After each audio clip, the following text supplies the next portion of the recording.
శాసన మండలిలో జరిగిన ఇష్యూని టీడీపీ వాళ్ళు అయితే చాలా ఇదిగా విమర్శిస్తున్నారు. ప్రస్తుతం మనతో పాటు ఎమ్మెల్సీ కావల్ గ్రీష్మ ఉన్నారు. మేడం, ఈరోజు సభలో జరిగిన దాన్ని ఎలా చూస్తారు? ఇది సనాతన ధర్మాన్ని చేసినట్టే.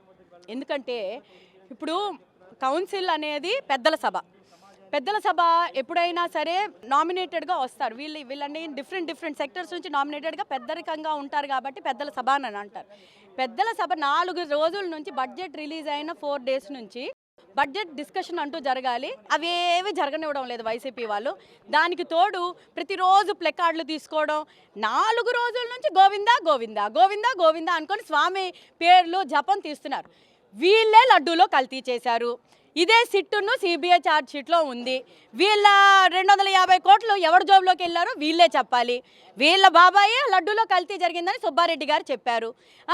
వీళ్ళే ఈ ఏదైతే ఆశీర్వచనం ఇచ్చే క్లాత్స్ ఉంటాయో ఆశీర్వచనంలోని వీళ్ళే లావాదేవీలు జరిగాయి అనుకొని వీళ్ళల్లోనే వచ్చింది, సిట్టు విచారణలో వచ్చింది. అసలు వీళ్ళు ఎంత తిరుపతి వెంకటేశ్వర స్వామిని నిమిషానికి అవమానించి ఈరోజు ఏకంగా ఓ పేపర్ని పిచ్చి పేపర్ తెచ్చినట్టు స్వామి గారు ఫోటోని తీసుకొని చెప్పులు వేసుకొని మళ్ళీ నేలకేసి కొట్టి టేబుల్కి వేసి కొట్టి ఏంటండి, ఎక్కడికి వెళ్తున్నాం మనం? వైఎస్ఆర్సీపీ తండ్రిని వాడే, తల్లిని వాడే, చెల్లిని వాడే, ఏకంగా ఇప్పుడు దేవుణ్ణి వాడే. ఎక్కడికి వెళ్తున్నాం మనం? ఏ సంస్కృతిలో ఉన్నాం? ఎక్కడికి వెళ్తున్నాం? తప్పు. ఇప్పుడు అందులోని పెద్దల సభలోని కొంతమంది సీనియర్స్ ఉన్నారు. ఇప్పుడు జగన్మోహన్ రెడ్డి తప్పు చేస్తున్నాడని చెప్పి వాళ్ళల్లోని కూడా చెప్పిన వాళ్ళు లేరా అండి? అందులోని 2 ఫీమేల్ ఎమ్మెల్సీలు ఉన్నారు, వరద కళ్యాణ్, కల్పలత గారు. వాళ్ళు చెప్పలేరా అండి? మేము అసలు ఆడవాళ్ళం, మేము రోజు తెల్లవారు దండం పెట్టుకుంటాం, మేము ఇలాంటివన్నీ చెప్పలేమని చెప్పలేరా? ఏంటో మరి నాకైతే అర్థం కాదు. చైర్మన్ గారు దీనికి సపోర్ట్ చేశారనుకుంటారా? మీరు కంప్లైంట్ ఇచ్చినప్పుడు ఆయన రియాక్షన్ ఏంటి? ఇప్పుడు ఆయన దీనికి తగిన వాళ్ళని సస్పెండ్ చెయ్యకపోతే దానికి అర్థం ఏంటి చెప్పండి? ఆయనకు ముందు తెలుసు అనుకోవాలా, తెలియదు అనుకోవాలా?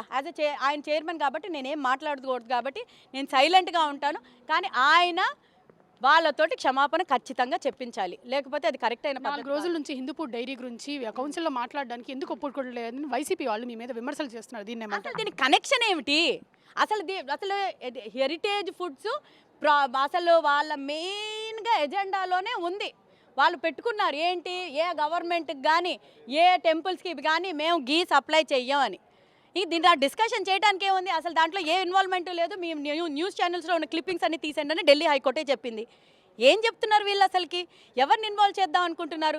సాక్షి న్యూస్ లాగా దొంగ రాతలు, దొంగ పేపర్లు ఇవన్నీ అలవాటు అయిపోయి, దొంగ బుద్ధులన్నీ అలవాటు అయిపోయి మిగతావన్నీ అలాగే ఉన్నారని అనుకుంటున్నారు. నేను చాలా క్లియర్గా చెప్పాను, Heritage Foods is run by Bhuvaneswari garu and బ్రహ్మణి గారు. వాళ్ళిద్దరూ నందమూరి నారా కుటుంబ సభ్యులు. వాళ్ళు నీతి నిజాయితీ నమ్ముకొని వచ్చిన కుటుంబం అది. అన్న ఎన్టీ రామారావు గారు అది తప్పితే వాళ్ళ పిల్లలకి కానీ మనవలకి కానీ ఇంకేమీ నేర్పలేదండి. వీళ్ళు అనవసరంగా ఆ సంస్థ మీద ఏదో పెడదామని అనుకుంటున్నారు. చంద్రబాబు నాయుడు గారికి ఏదో ఒక వంక చూపిద్దాం అనుకుంటున్నారు. వాళ్ళు జన్మలా తప్పించి ఉల్టా రివర్స్లోని తపస్సు చేసినా అది చెయ్యలేరు. ఏం చేసుకుంటారో చేసుకొని ఇప్పుడు ఆకాశం వైపు ఉమ్మితే ఏమవుతుంది? అలా ముఖం మీదే పడతా ఉంది. ఇంకా కానివ్వండి, మనం ఏం చేయలేదు. స్పీకర్ డాటర్ మీరు కూడా ఫస్ట్ టైం ఎమ్మెల్సీ చేస్తున్నారు, ఎలా అనిపిస్తుంది శాసన మండలిలో ఇలా జరగడం? నాకు ఫస్ట్ సెషన్లోకి వచ్చినప్పుడు నేను చాలా ఎక్సైటెడ్గా ఉన్నాను. This is my first budget session, second session జరిగినప్పుడు నేను నిజంగా ఎంతో పద్ధతిగా ఉంటుంది. ఫస్ట్ సెషన్లోనేమో నేను లేస్తే చాలు రన్నింగ్ కమెంటరీ నడుస్తూనే ఉండింది.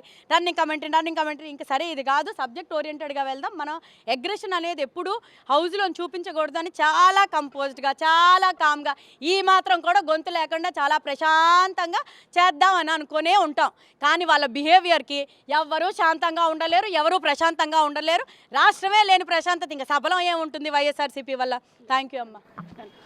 వైసీపీ వాళ్ళు చేసిన దాన్ని ఈరోజు బ్లాక్ డేగా ప్రకటించాలని టీడీపీ వాళ్ళందరూ కోరుకుంటున్నారు. కెమెరామెన్ ప్రసాద్తో అథా మొహమ్మద్, RTV అమరావతి. చరిత్ర సృష్టించినోడు ఇప్పుడు ఆ చరిత్రని తిరగరాయబోతున్నాడు.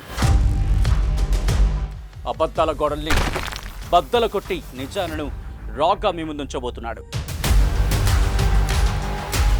నిజమైన వార్తల కోసం వెంటనే డౌన్లోడ్ చేసుకోండి రా యాప్ని.